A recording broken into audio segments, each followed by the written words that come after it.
Good evening. I'd like to inform everyone present that this meeting will be broadcast live to the internet via the Council's website and will be capable of repeated viewing.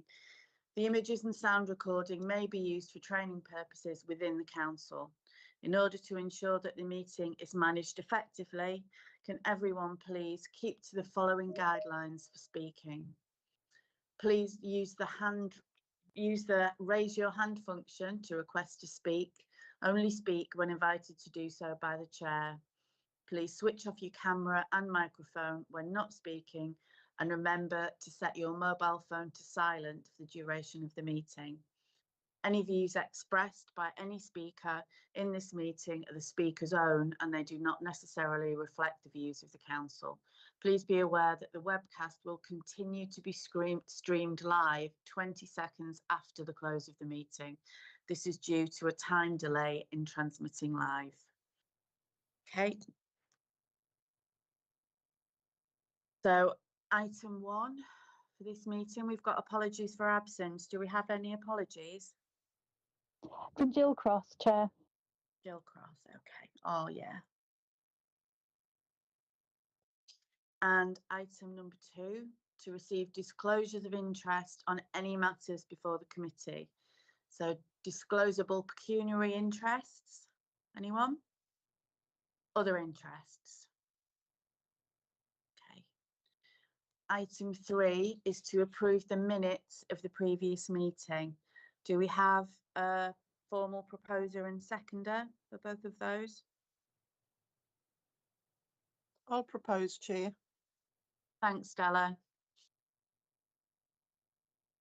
So that's Stella to propose. Anyone to second? I'll second them. Thanks, Sally. Sally, no problem. Okay. And item number 4 is the TEG update. Is that you, Stella?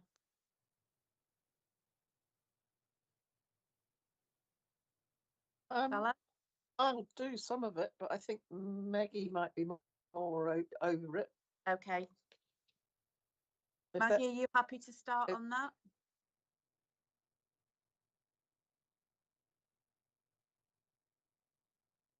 We've lost Maggie. All right.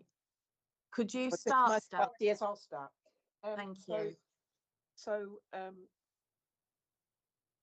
was a tenant scrutiny which was presented at the last meeting, which has been approved, and then there's been some an improvement plan and actions from the improvement plan, and one of those is tenant engagement.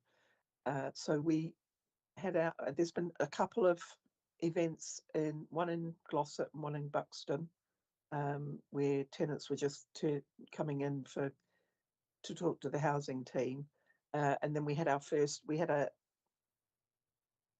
sort of scrutiny group, or tenant engagement scrutiny group yesterday, or tenant engagement group in Glossop in person, and I think about 2,000 invitations were sent out, and we got 3 people came, which actually isn't too bad. So we'll have, obviously we're going to have them bi-monthly, and we're going to have 4 scrutiny panels through the year. Lost my notes, so I'll do this from memory, so don't quote me. And it is in the plan. It's going to be 4 scrutinies every once a quarter. So one this is complaints handling, and then it will be any antisocial behaviour. Oh, where did I put my note? Oh, there it is. And then the third one in quarter 3, repairs, and then in quarter 4 we're doing the update on the neighbourhood, on your neighbourhood. In between, there's going to be estate walks. It's the agenda that's come out separately. I think it was agenda 3, which gives the timeline for this year, and it gives a timeline for next year, but not specific dates, just sort of when they'll be, which months, and then so it's steady progress, shall we say. It's a bit like starting from scratch again, but you know, it is what it is, and we'll see how this works. Can only give it a try. Although it seems to be the other thing that the council are going to be doing this over the next quarter, or in this quarter, this coming quarter, is we had identified previously that there was the council had no details of any tenants that are vulnerable or any reasonable adjustments that they may need or any disabilities. And so there's a piece of work going out, and it's being done by Acuity, who do the tenant satisfaction survey. And they will be surveying every single tenant to find out if there are any needs. And it's also going to be able to give the council an idea of what any sort of housing needs that might come up in the future, that kind of thing. And yeah, so it's quite positive, really. I mean, there's all various things which I wasn't planning on going through. So although I've seen it and I've read it, I didn't write it. So you're going to have to forgive me because I'm busy scrolling through here. I don't think there's anything else that I want to say. I don't know if Maggie's managed to join us anymore. Oh, she is there. But if anybody's got any questions, I'll try and do my best to answer them. I've got one, Stella, if that's okay. Fine. Do we know, Acuity must have worked up some idea of what questions they're going to ask to identify different vulnerabilities? Do we know exactly what they're targeting? I haven't seen, I'll be honest with you, I haven't seen the questions. There wasn't sort of a chance to do that yesterday, and I guess I know some of the questions will be regulation. Yeah. But I don't know what the individual, I'll be honest, I don't know what. So maybe that's something that we can ask Maggie to do and let us know for the next meeting. Yeah, so we've got, Maggie has a hand up, and so does right. Cass. Do you want to come in, Maggie? Thank you, Chair. Yeah, I was just going to say that I have got some more information that I can provide you with on that topic in one of the further updates that I've got for this evening. Okay, thank Yeah. you. No problem. And Camilla Sislin, Kath? Yeah, all I was going to say is that Chapel doesn't appear to be on the estate walks or anything like that. I know you've struggled to get somebody to one of the tenants to engage, and I don't think you've got one now. But anyway, I'm happy to go round the estate with whoever and, you know, do whatever's necessary for Chapel. Okay, thank you. Thank you. Thank you. It's down, just so you know, it's down for next July 27. Chapel. The 27th of July. July. No, July in 2027. Sorry. Oh, July in 2027. Oh, right. Sorry. It's all right. The appendix went out separately, so it only went out today, I think. So it gives a list of the ones that are doing this year, and then next year will be Hope Valley in April, New Mills and Furness Vale in June, Chapel and Whaley Bridge in July, Hadfield and Tinsel on August, and in September Buxton and Harper Hill. Okay. So over the 2 years, so on the 2 years, so on the biennial cycle, everybody should be covered. But if anybody does see any areas that have been missed, feel free. Flag it with Maggie or tenant engagement officer. Okay, thank you. I missed that. All right. No, that's fine. It as I say, we had the list for this year, and this is new, so it's only just come out, so it's not your fault. Okay, thanks. Maggie, is there anything else I missed? No, I don't think so. I think you're fine with that. Lovely, thank you. Okay, any more questions before we move on to item 5, which is the tenant engagement activity update? No? Okay. So item 5, that is you leading on that, Maggie. It is. Yep, it is. Thank you, Chair. So some of what I'll talk about is going to cover a little bit of what Stella, the Chair of Tenant Engagement Group, was just saying. But this is just an overview in terms of feedback for Tenant Engagement Programme for 2026. So the activity programme that we've got is to provide, the intention is to provide a clear and structured plan to strengthen how our tenants are able to influence and shape our housing services. And it directly supports the tenant engagement strategy 2025-27. And it responds to the areas that are identified by the regulator of social housing. So the activities and areas of focus for the coming year we are expanding our engagement methods with tenants so that we can ensure inclusive and accessible participation by as many tenants as possible across all parts of the borough, reflecting the demographics of our tenants from in line with the 2021 census that we have. It's about enhancing the communication channels that we've got and increasing clarity for the key processes, and particularly complaints and performance reporting that we want the tenants to be involved in on a regular basis and to be able to give their opinions and views and questions on as well. And it's strengthening accountability through improved feedback loops, including the You Said We Did updates, which we're trying to do as many of as possible. They've recently only started, but we're trying to get as much information on those as we can and deliver as much as we can through those. So those are sort of smaller, generally smaller actions, but it means that we can deliver them in a sort of quick turnaround way. We're embedding the tenant satisfaction measures into the service improvement planning with the aim of improving our current results. So we've recently had the tenant satisfaction measures results that Acuity carried out for us, Acuity Research. And the overall 3 main issues in terms of the percentage of satisfaction were 68% of our tenants feel that they are listened to.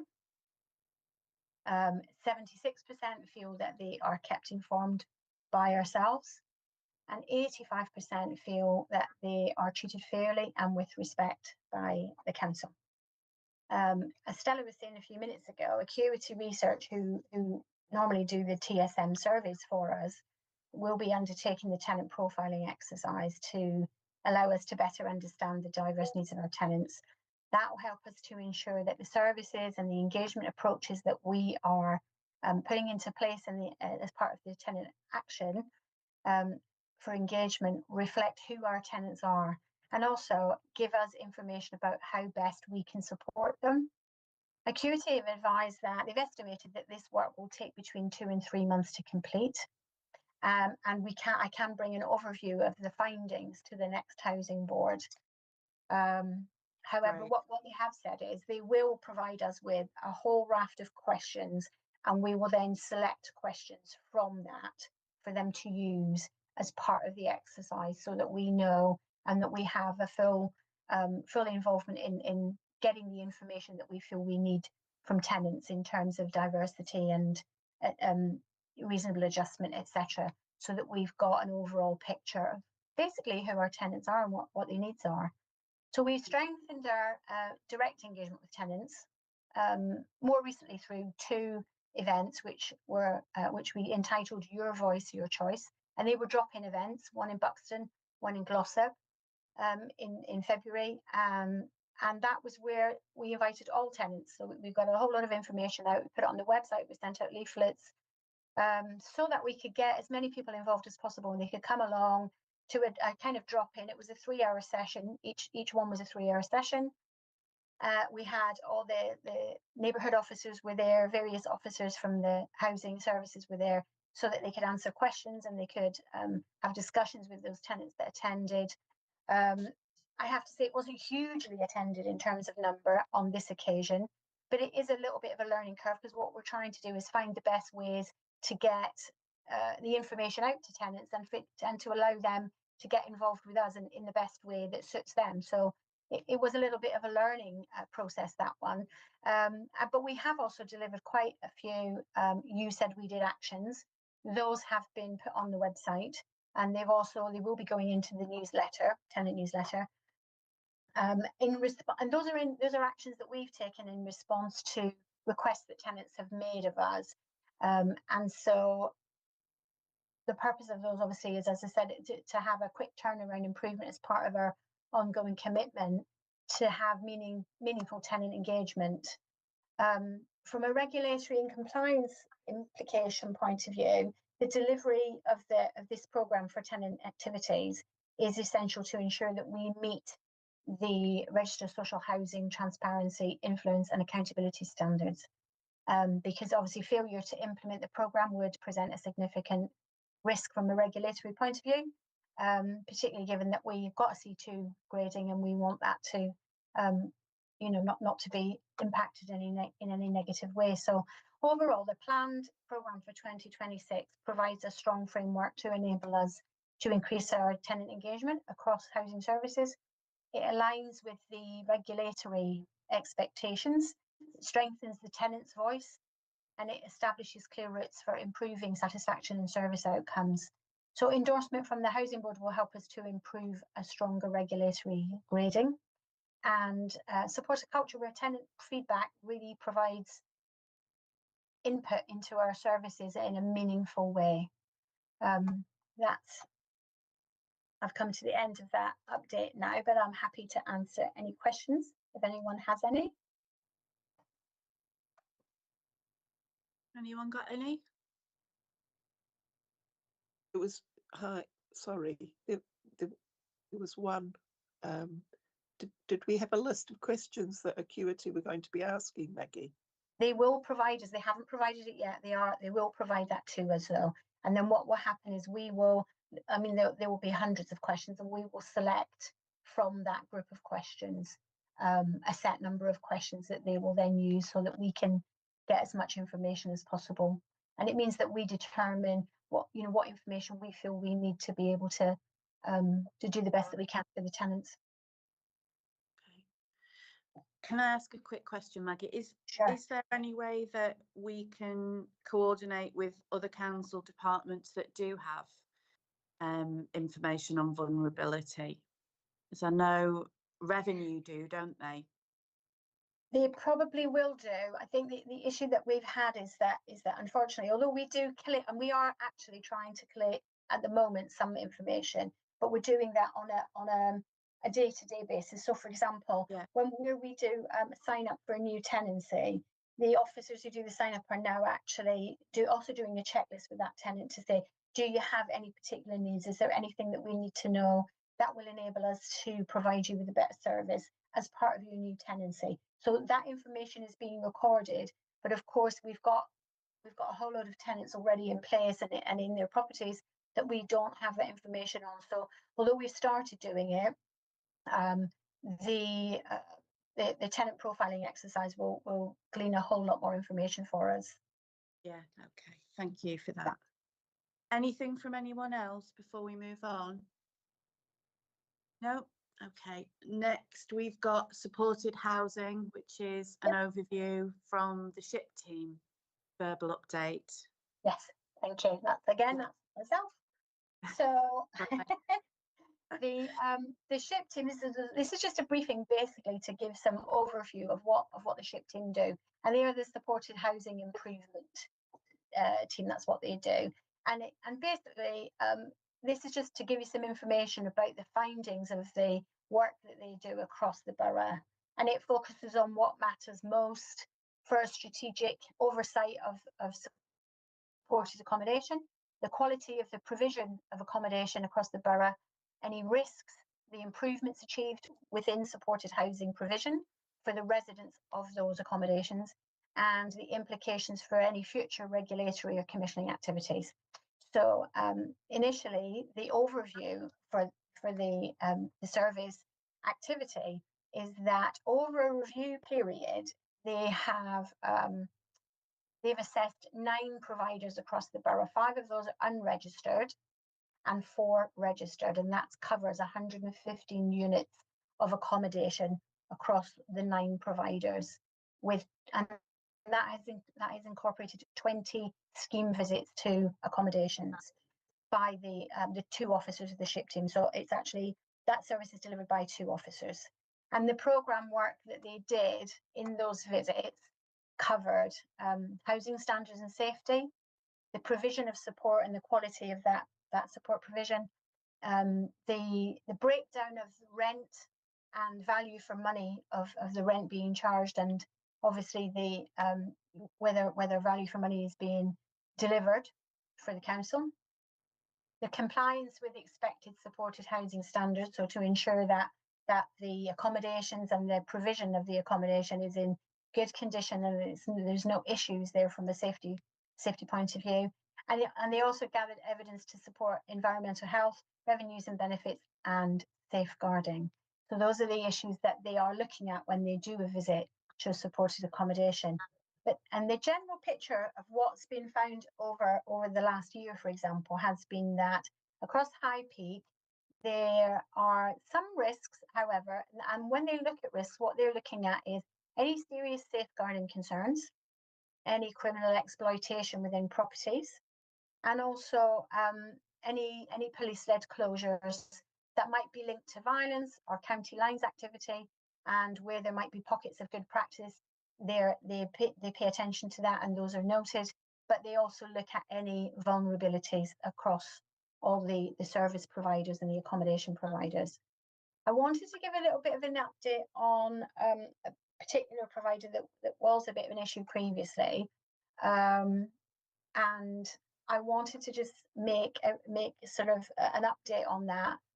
We did have the supported accommodation provided in Fairfield, which is part of Project Unity that have been working with that.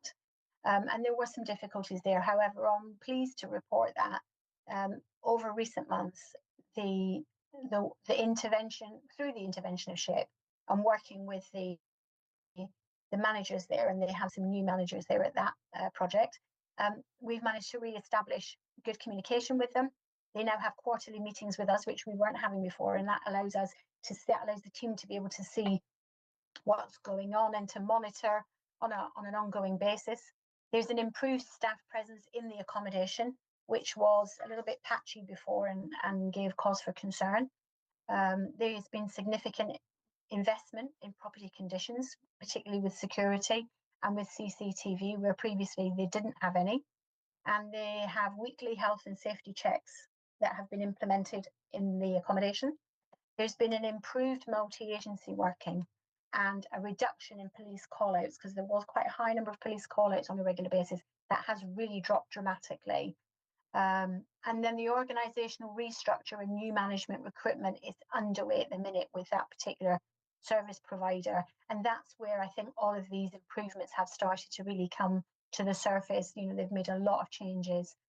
They are planning to do a rebrand and break from their previous branding, because I think that unfortunately did create a little bit of a negative reputation, and I think they're looking to leave that behind, because they now have new managers and organisers in place, and they're making big differences. So that's been really great improvement. And obviously these improvements demonstrate the impact and the value of the oversight that the supported housing team provides. So when they go and do inspections, etc., and they have a look through the support plans that are being provided to the residents and ensure that, you know, that service is being delivered in a way that's effective and is getting the most value for money, but also getting the best outcome for the residents. It shows that, you know, the oversight that they have does help to create improvement across the, you know, all the provision of supported accommodation. In terms of property standards, because we do look at that to a degree as well, and the key findings for that, the positive observations they've had there is that there are providers that they have attended, and those providers have demonstrated safe and well-maintained accommodation with, you know, welcoming and homely decor. They've had clean communal areas and well-kept exteriors. They're responsive in terms of their repairs that need doing when the residents report repairs, and they've got strong maintenance arrangements in place. So if they have various issues, whether small or larger, they're getting those issues picked up and dealt with quickly.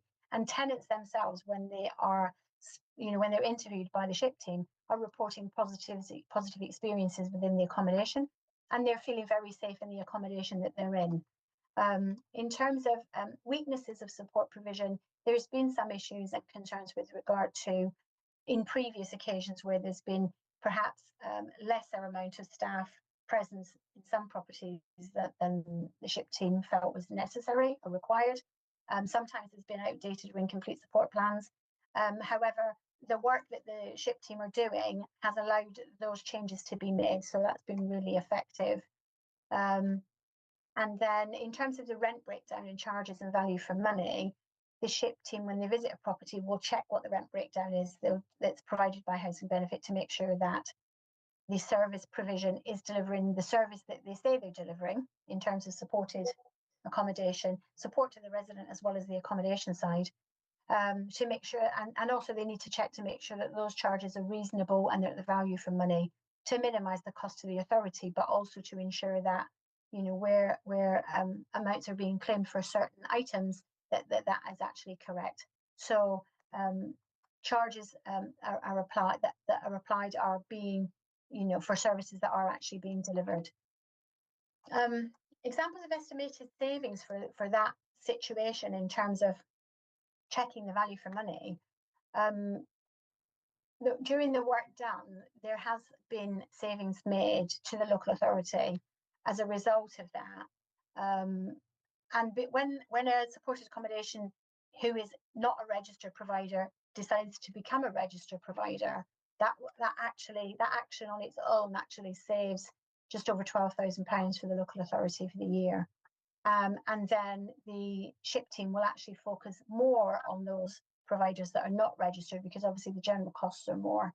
However, for High Peak, the subsidy loss for the year per annum was just over £300,000. But that is something that they work on in terms of, helping supported accommodation to look at the provision that they're providing and determine whether they're in a position to become a registered provider, because that action in itself creates better value for money. So the community impact in both districts are that obviously there is an element of police call-outs to supported accommodation. There is councillor involvement. Sometimes there's negative perception across the area about supported housing and what it is and what it does and who might reside there. And sometimes the social media can have a bit of a negative slant on it as well. But the SHIP team work really hard to ensure that they are covering all of those elements and that those items are being seen to be checked on a regular basis, and that we maintain records of that. The details of the data and the returns are reported on a monthly basis back into the collective from the Derbyshire area, Derbyshire County Council, and that information goes back to MHCLG. So although from a regulatory point of view, it's not, supported accommodation providers are not legally obliged to work with the SHIP team, and no council is legally obliged to even have a SHIP team, but it is working very well within the High Peak area because of the improvements that have happened. That's brought me to the end of the update on the SHIP team. If anyone has any questions or comments, I'm happy to hear those. The only thing from me is that sound like they're doing a fantastic job. Did you say 2 officers in the SHIP There's team? 2, yeah, we've got 1 full-time officer and 1 part-time officer. Excellent. Yeah, Well, I've got very busy. Linda and then Fiona. Okay. I haven't actually got any questions, but I will have to come in and say what an excellent report. It really is good news. Yes, we have had trouble with some of the housing providers, and I have to say, Maggie, that you've put it all very diplomatically and it really is a bonus. It's very Thank good. you. I'm really pleased to hear it. And I think that your vulnerability surveys will be really useful for us for the future, and presumably will also help us to make sure that people are in the right accommodation. Yes, Because sometimes people just stay in the wrong accommodation without doing something when they're struggling, and it Yeah. will help us to manage our housing stock better. So just Definitely. thank you very much for all the work that you're doing. Thank you. thank you, Councillor Silent. I'm sorry, Councillor. It's all right. Apologies. Okay. Fiona? Well, she's stolen my thunder, Linda. Basically, I was going to say that the ship team do a very good job, and it's quite a hard job, to say the least. And that it's not helped sometimes, as Maggie alluded to, some of the social media stuff. So, I mean, I can only say, as I've said to councillors time and time again, please avoid anything to do with social media, because you only ever get half the story if you get that. But yeah, Maggie certainly put it very diplomatically, a great deal better than I would have done, I think. Thank you. Thank you. Thanks, Maggie. Any questions from anyone else before we move on to item 7? Okay, so next we've got the Consumer Standards Improvement Plan, and that is Martin. Over to you, Martin. Thank you. You've got in the pack of papers there from page 41, 3 pages there of a lot of detail. So rather than dwell through the detail, it does expand out. We've got 74 actions that we've identified to move us on our journey from the C2 grade that we got when we were inspected by the regulator to get to that C1. It covers actions across the range of the areas of the standards. So I draw your attention to pages 45 onwards, the presentation that's in there, which is hopefully a bit easier to follow. And you'll note there on page 46 that there's a fair spread of actions across those 6 areas. Highest on them though are tenant engagement, and you've heard already what we're endeavouring to do there to get more tenants engaged and really use what we have with our resources to engage with our tenants, and our tenants to really shape the services that we deliver. Really important for us to understand our tenants, and the best way we can do that is to engage with them and to hear from them. So 19 actions there on that. And then the next biggest one is about complaints handling, and Karen's going to talk about that shortly. The next element, sorry, I thought somebody spoke, and then there's a couple of pages there. We set out what our key actions are from a previous quarter. So on pages 47, 48, 49 and 50 are all the actions that we've done, some of which are completed, some are ongoing and will take more time to get to a point of completion. But I'm pleased to report that none of the actions are behind the deadlines that we'd set. If you turn to page 51, you'll see how the actions are broken down. Each action has an owner who's a head of service, or indeed myself. I've got one there that I've got to deliver.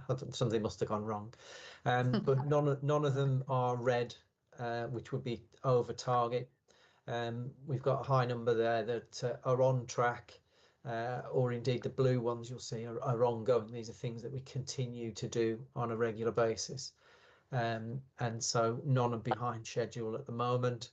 And there's a bit more on that on the next page, page 52, in terms of just a breakdown of whether or not they're over target, on track, complete or ongoing by each of the areas on the next bit, and then confirmed in the table over the page.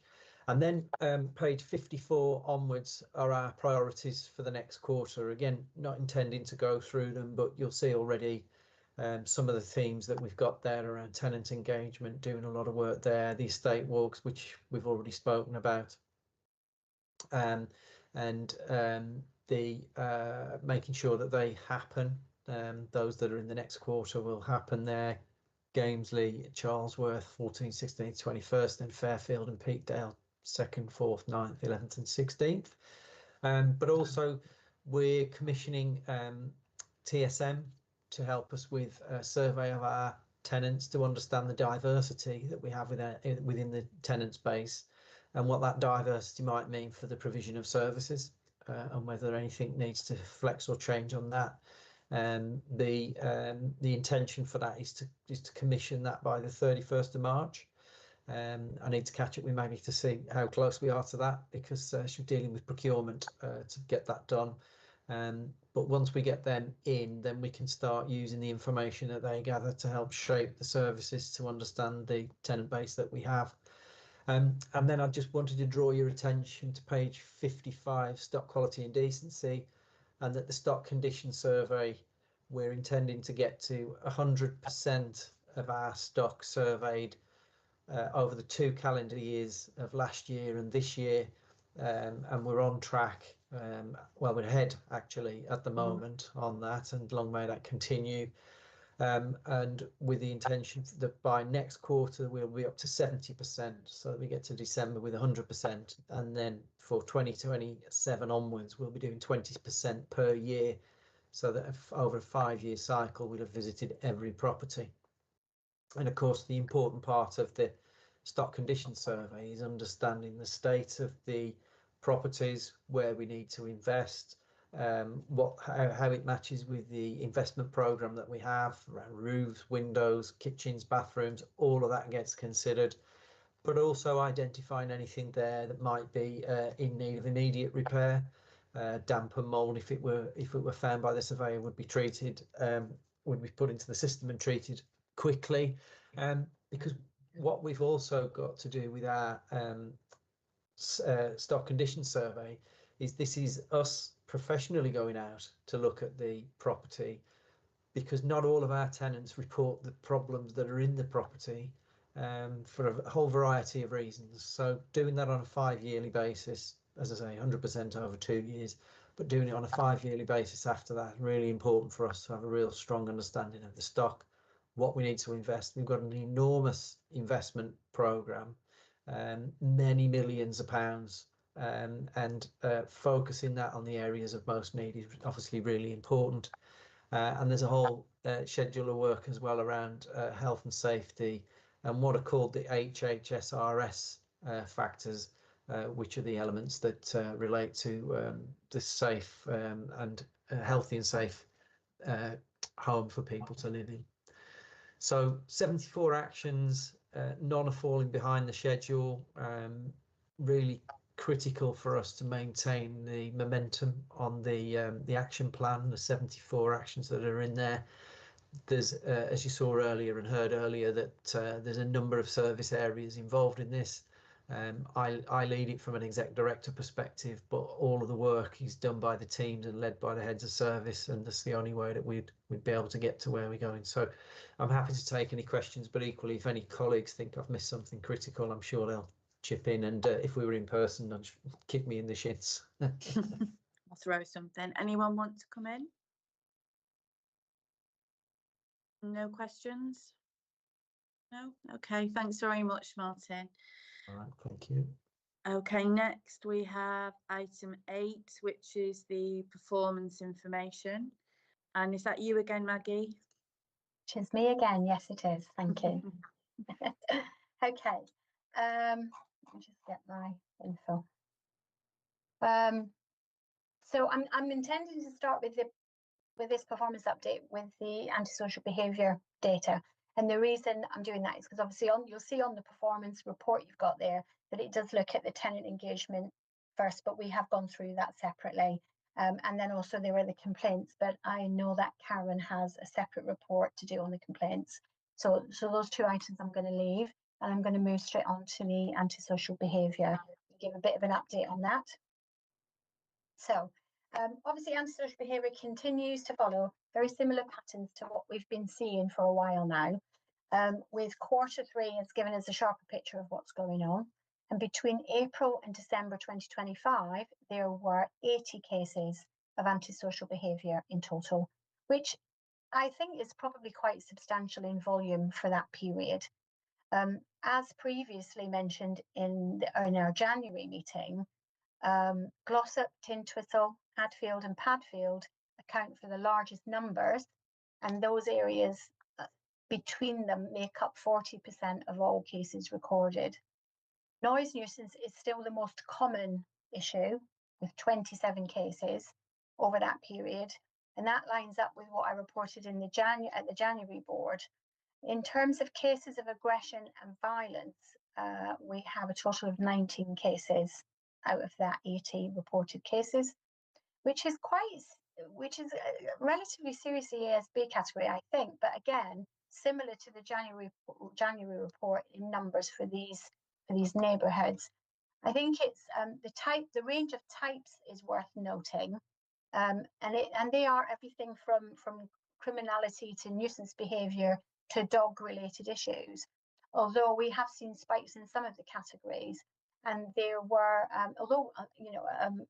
some of the categories have had a bit of a spike, there are actually, in amongst all of that, no hate-related incidents at all. So that's come out at 0, which is definitely positive.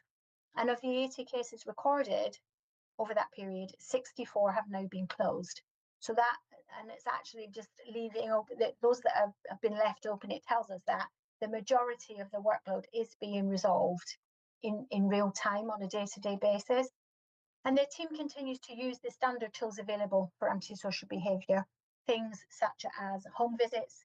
They offer mediation where it's appropriate. So, for example, where there's conflict between neighbours in different properties, for example, we will involve the police where we need to when we feel it's appropriate. If there are safeguarding issues, they will be raised and referrals made as necessary.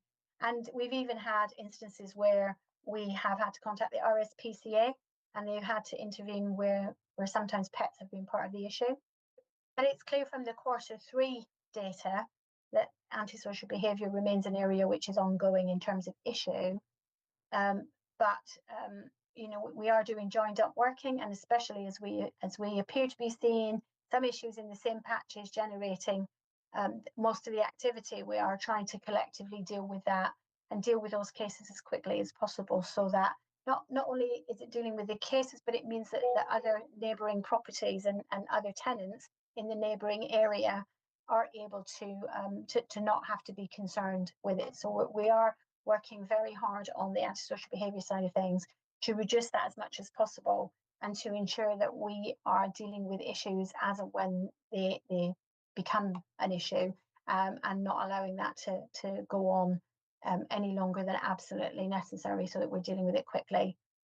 I will move on to the rent collection and arrears data. So the rent collection is actually a real strength, I have to say, because the final figure for 2024-25 at the end of the financial year was 98.84% of rent collected, which was slightly above the 98.5 target. So we're slightly above target, and that's impressive when you consider the rising cost of living and the general economic climate. It's great to see that we are still managing to get above target rent income. I think that says a lot about the rent income team, and I think that's really impressive. Looking at the Q3 performance for 25-26, again, the patterns are really encouraging. The current tenant arrears have dropped by £48,716 compared to the same point last year, and the former tenant arrears have been reduced by £22,005 for the same period. So again, there's a lot of work's gone into that there, I think, and it has really paid off. The charts in the reports that you've got there within the pack show quite a stable trend throughout the year, and reinforcing that the early intervention work that is done and the effective use of some of the income data that we are able to use in the rents team really does pay off in terms of ensuring that we can collect in as much rent as possible. So that's the update for the rent arrears and collections. I will move on to the HRA expenditure. Q3 forecast shows an expected pattern for the housing revenue account, but the numbers do illustrate that there is pressure on the repair service, and they continue to shoulder quite a lot of that. So repairs and maintenance, 33% of the total projected spend it goes to repairs and maintenance, 18% to provision and management, and 16% to capital programme. But that lines up almost exactly with the emphasis in the update that was provided in the January board meeting with repairs and maintenance, and it continues to dominate. Shows the level of demand that the stock is generating in terms of repair and maintenance that's required. Information on the right to buy. So the pace of right to buy sales is still fairly brisk, which I suppose is that some people may find that slightly surprising, because obviously we had the issue, we had the change last year where, not last year, the year before actually, where the discount levels changed. However, over the 12-month period from January to December 2025, 31 properties were sold under right to buy, generating 2.2 million in receipts. And there are also currently 12 applications pending. So they're ongoing currently, not yet completed. And while the total for that period, January through December, is slightly lower than the rolling figure, which was given in January, and that was based on the same 12-month span, the overall picture is actually the same. So the right to buy element continues to some degree to take away some of our stock levels. Moving on to the CareLink service and the delivery there, and the CareLink service has experienced a relatively high level of activity during Q3, with the performance data showing that the reduction in the proportion of responses made within the 45-minute target, which is the time period, set time period that we have for responding to emergency falls and general falls. So that it does show a reduction in the proportion of responses within the 45-minute target, and an increase in the average response times for the emergency falls and regular falls, rather than regular call-outs rather. So there were 2,241 emergency calls were responded to during that quarter. 95.72% of the emergency calls were answered within 45 minutes. When I say answered, I mean someone went out and attended to it, not the telephone, not answering by the phone, but literally going out to the call, which represents a decrease compared to the earlier months in the period. With 708 falls were reported, and those are all types of falls, so not so much of the emergency base, but all kinds of lesser issue, if you want to call it that. But 91.24% of falls were responded to within 45 minutes, but that also shows a reduction against the earlier performance in the year. The monthly overall figures indicate an increasing average response times toward the end of the quarter for both emergency calls and falls, with December showing the lowest percentage of responses within the 45-minute target for both categories. Moving on to home options, housing demand and homelessness. Housing demand continues to be a major pressure point. As of December 25, the waiting list has grown to 1,682 households looking to be allocated accommodation, and that has risen from 1,653, which was the figure provided in January. Breaking it down by property type, that shows a continued demand for both 1 and 2 bed homes particularly, and the homelessness data in Q3 actually highlights the level of demand for homelessness assistance and also just advice, homelessness advice as well. We had 62 households approach in that quarter for assistance. 10 of those went into the prevention and relief stages of the Homelessness Act, part of the Homelessness Act that we use. And 5 moved into the main placements into temporary accommodation. 1 family was placed into bed and breakfast, and 4 households were moved out of temporary accommodation. That's usually as a result of us having accepted a duty and them being housed in one way or another, either through home options into social housing, or we've assisted them into private rented accommodation. But even with the continued demand pressures, the service has managed earlier in the year to reduce temporary accommodation spend significantly and stabilise the use of council-owned temporary accommodation properties. So a trend that backs the improvements that were highlighted back in January when we talked about the more robust decisions being made following some additional training that was given. And so that has enabled those changes to be made to the requirement, the number of accommodation that's needed to be provided under temporary accommodation. I will just quickly talk about the voids and relet times as well. The voids position remains quite challenging at the minute. Quarter 3 shows a clear picture of why the average turnaround remains high. Average relet time April to December was 58 days. The rent loss was 207,784, which is 1.95% of rent debit versus the target of 0.86. So it's much more than we would really want it to be. There are various reasons for that.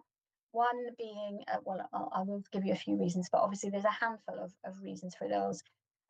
One of which is that there are some long-standing voids that are having a major impact on in delaying the turnaround time, and that obviously increases the relet time. It increases the rent loss amounts as well. And so just as an example, I won't give you the addresses of the properties for obvious reasons, but we do have a bungalow that has been empty for quite some time due to compliance issues. Another example is that we have a property that's been empty since 2023, but that's having full roof replacement, and there are other major works happening there. And then there are the properties in Fairfield that have been void for some time, but that's a refurbishment program that is now happening.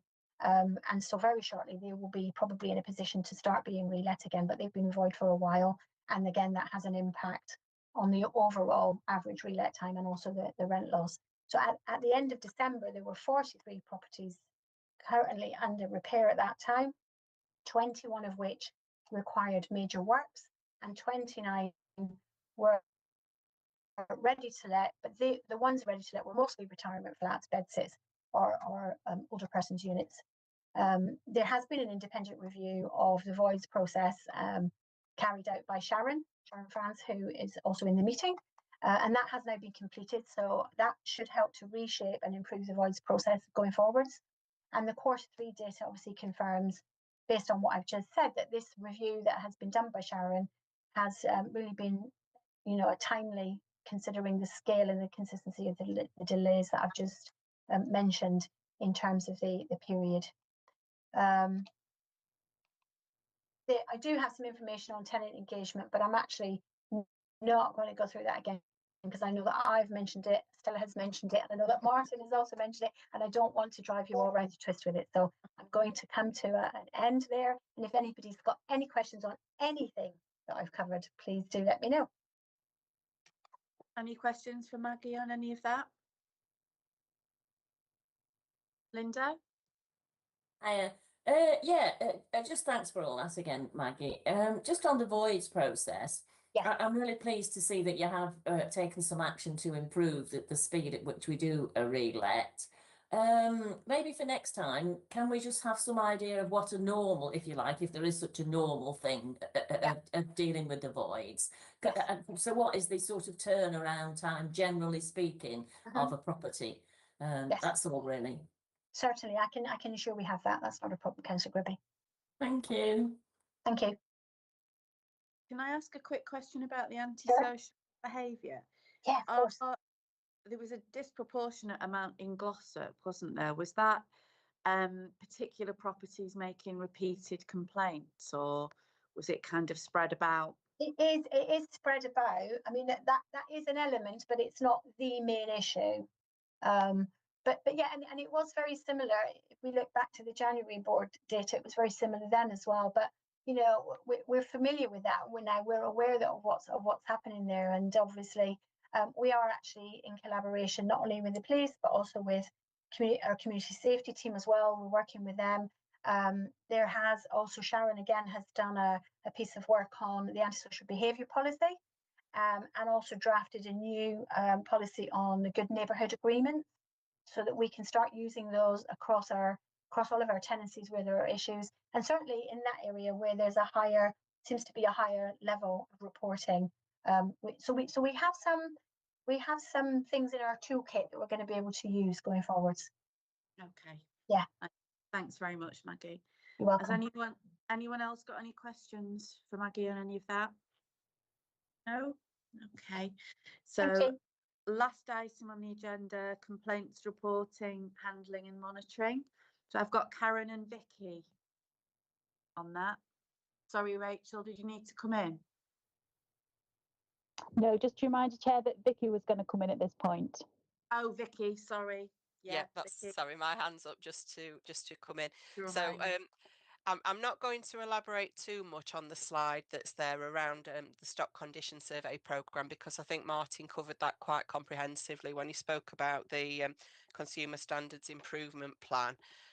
Other than to draw your attention to the fact that we reported here that as of the end of January, we'd undertaken 1,891 surveys, and we were at 49.97% of the target. We're actually now, as of 2 days ago, at 67.47% of the stock Wow. condition programme. So we're making good progress there and well on track to reach that 70% target by June.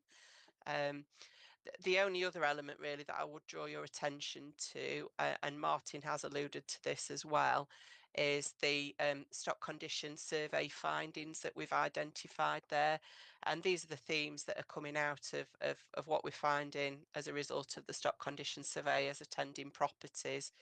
So we've got themes such as damp and mould, which you won't be surprised to see that there are an increased number of damp and mould cases, particularly over the winter months and the colder weather.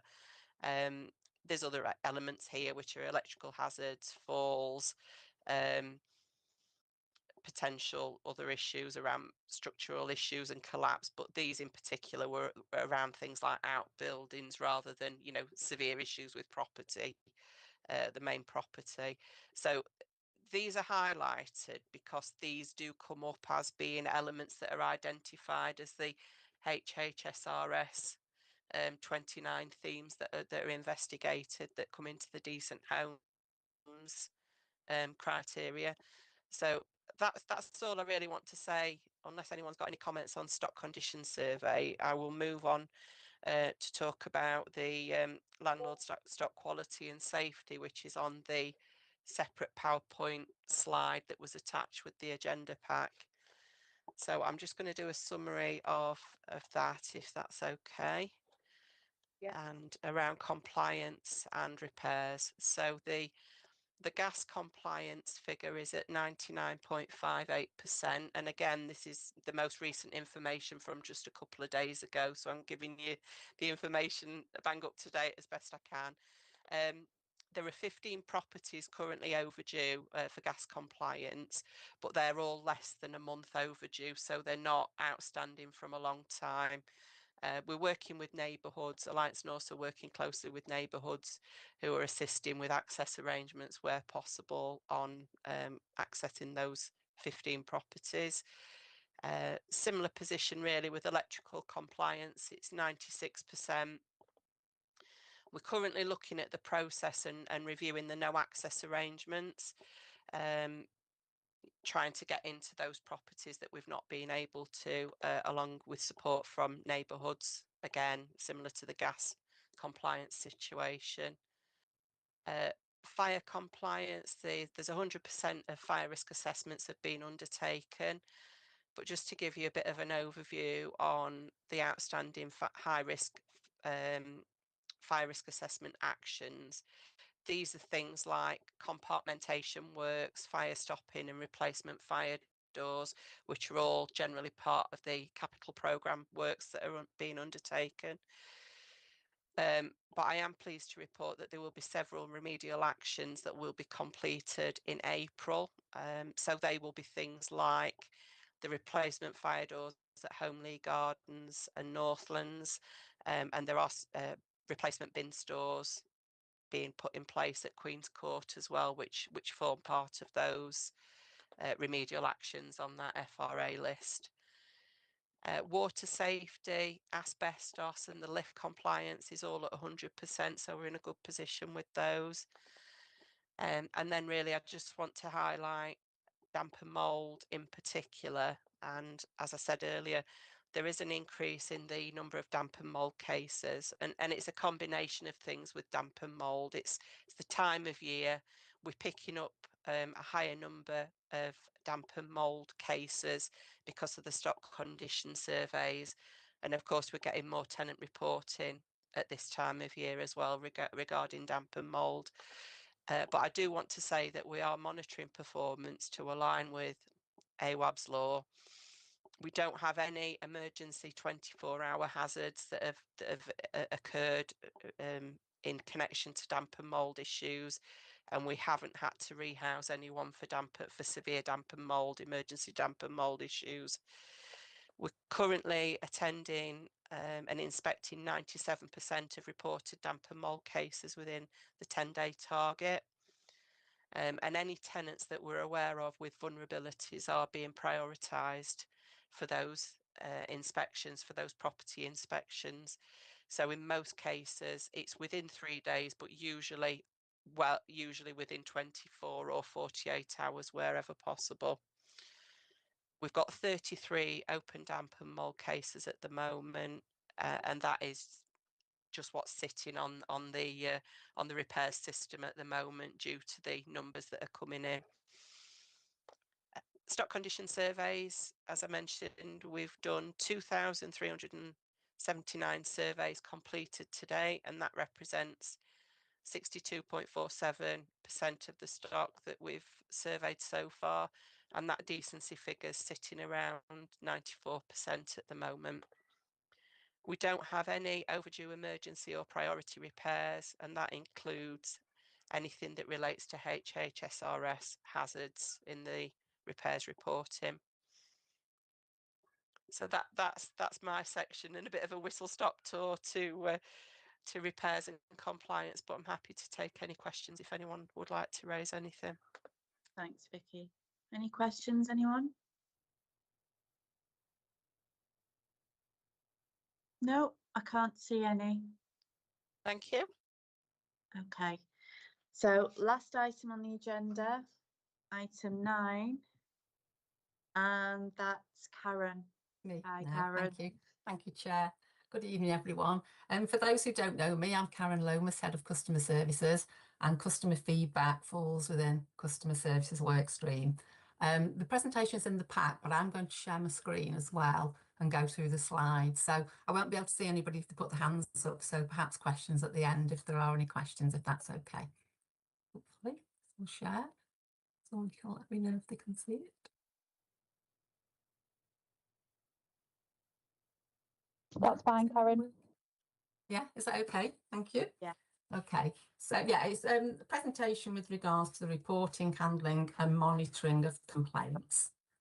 So first slide, it'll let me move on. There we go. So around the regulatory and policy requirements. So in April 2024, the Housing Ombudsman introduced the Housing Ombudsman Code, which is a statutory framework that sets out best practice for landlords to handle resident complaints effectively. You'll see from the detail on the slide, social landlords must be members and comply with the code, complete and publish an annual self-assessment and submit that to the Housing Ombudsman Service, which we do, and that self-assessment is also available on our website. We appoint a member responsible for complaints. Our member responsible for complaints is Councillor Anthony McEwen. He's also portfolio holder for customer services, so we work closely and I report to Councillor McEwen on a monthly basis with regards to number of complaints, etc. We report on performance and service improvements to governing body and publish the data.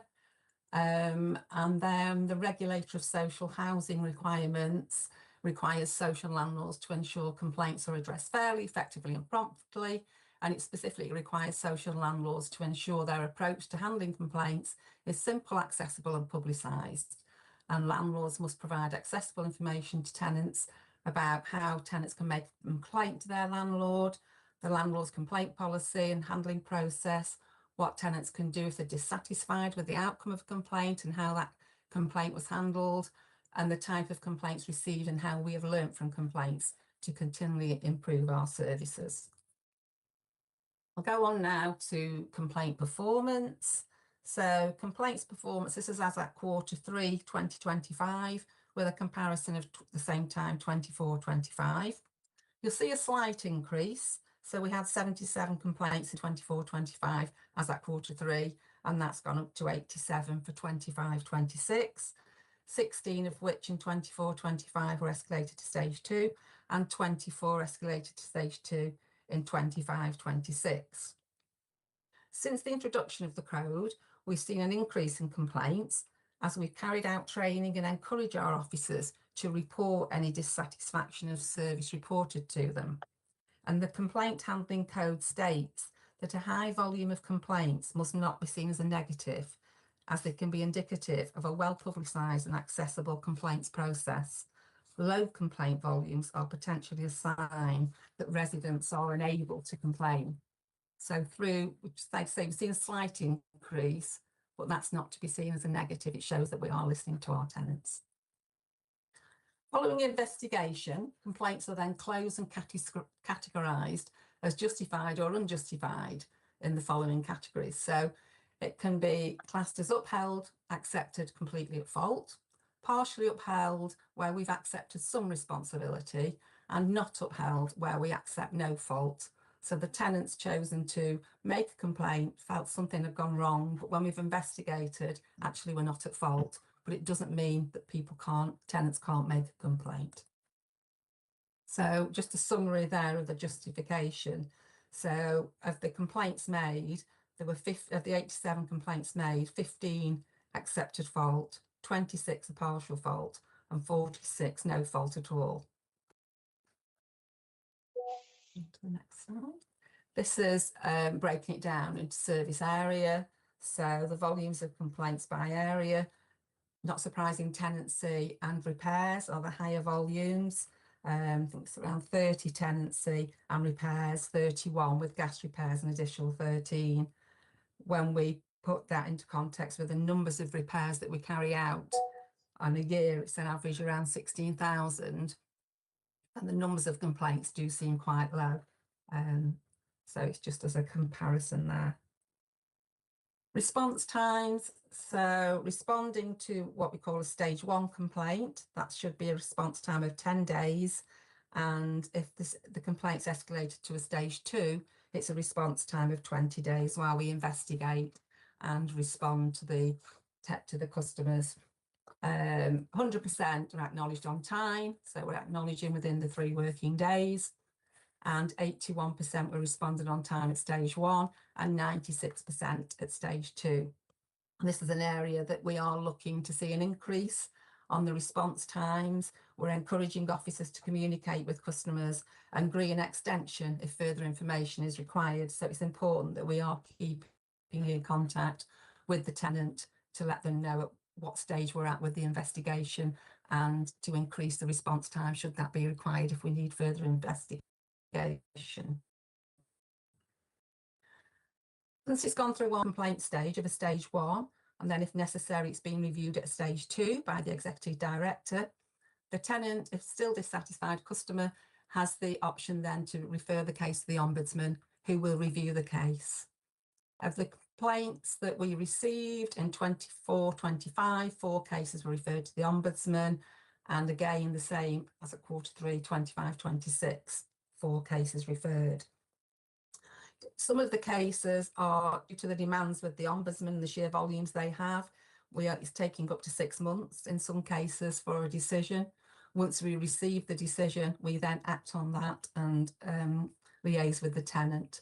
So, for example, in 25-26, there was a case where it was found that there was maladministration in the landlord's response to an escape of water during a repair to the toilet, service failure in the landlord's handling of the complaint, and there were 3 actions required from the Ombudsman to put right the complaint, and we responded, the council responded. And you'll see there that we are still waiting for some outcomes of further investigations. So that's when we've received the complaints and looking at the performance. So now we'll just have a look at resolution and learning. So beyond the metrics of the performance, and what do we learn from the complaints? So we're identifying themes across all the housing service work streams. And as at Q3, the themes that we identified were delays to repairs, communication between ourselves and the tenants, staff or contractor failure to act, and missed appointments. So what have we learned from customer feedback? So looking at those themes, lack of updates when jobs are passed between teams. So tenants are not told when contractors change. So there's been a change to who's carrying out the repairs. So now our software will send automatic texts or calls when jobs are reassigned, so we keep the residents informed. Rearranging repair appointments. Tenants are taking time off work to be at home for repair, and then for some reason we don't turn up. If it's unexpected absences, etc. If we can't get in touch with the tenant, then it's the delay to them. So each interaction with tenants, we're now checking and updating all contact details across our housing systems to make sure that we've got the correct information so that we can inform the tenants if there are any changes. Supporting vulnerable residents, particularly out of hours. There's an incident where a contractor failed to attend to repair heating within the expected timescale, considering the tenant's needs.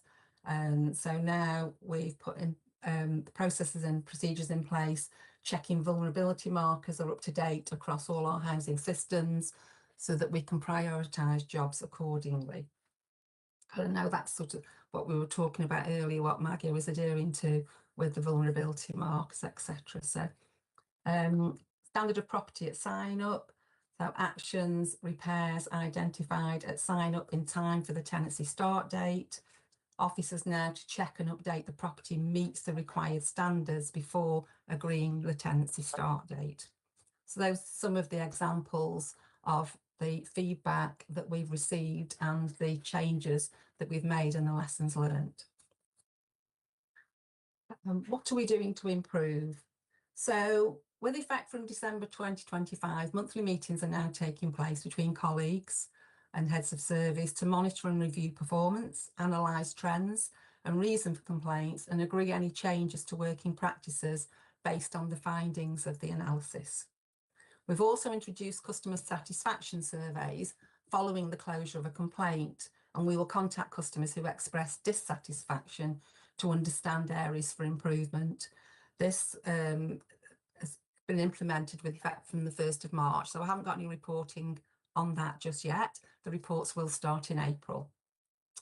And training has taken place across all areas of the housing service.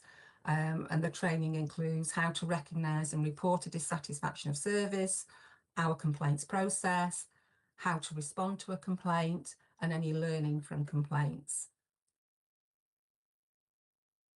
Resident experience and fairness. So we have multiple channels available to raise complaints. We have support for vulnerable residents. So for example, the channels we've got available: online, phone, face-to-face at our receptions, or speaking to officers of the council by letter.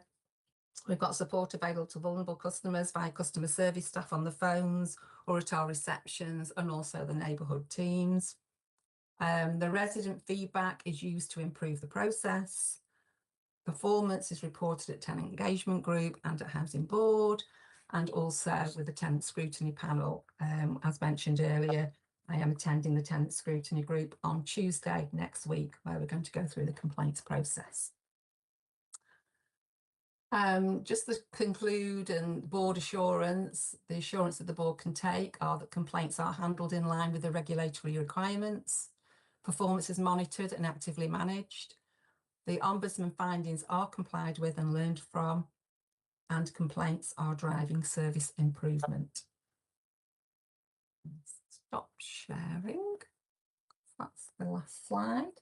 I'm happy to take any questions if anybody has any questions. Thanks, Karen. Any questions, anyone? No, just thank you. Okay. Yeah, thanks very much, everyone. Oh, Vicky, want to come in? Yeah, it's not a question, it's just a comment, just to say to Karen that it has been really useful reviewing these complaints and going through things to identify themes and areas for improvement. So, you know, on an ongoing basis, I think this is something we can build on. Yeah. Martin? Yeah, thank you, Chair. Mine was more a general thing, really. We've produced and presented a lot of content today, hopefully mixing it up a bit with presentations as well as written reports. But we'll always welcome any feedback from anybody. If something worked well, something didn't work so well, let us know. We're happy to listen and try and shape it the way that people need. So as I say, there's a hell of a lot of content there for today. So you might need a few days to digest that. But any feedback, we're very, very welcome. We welcome it. And so if anybody wants to give us that, then we're happy to learn from that. It was all very thorough and very clear, I thought. Stella? Oh, yeah, just a thought.